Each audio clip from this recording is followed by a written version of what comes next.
How to use Delta Airlines app to check into your flight. Like this is the Delta Airline website. If you have the application, how you can simply check in or how you can simply web check in through your mobile app. Now, this is how you can exactly do it step by step. In this video, I don't have a boarding pass, so I'm just telling you the steps how you can do it. The first step will be in your phone, open the Delta website or the Delta application. If you don't have it, you can download it from the App Store or Android. Select the check-in in the page header like this. You're going to see the second option is check-in. You can log in by entering the personal information using your confirmation number, that is a flight booking number, and from your airport.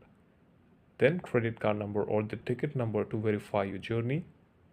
After getting verified, you will be able to see your check-in option. You can add your baggage, that which type of baggage you have. Then simply select your seat and then you can continue with this option. Now, here is your boarding pass. You can now save it to your phone or you can print it to use it on the airport. This is the video. Thank you so much for watching it. Please subscribe to the channel.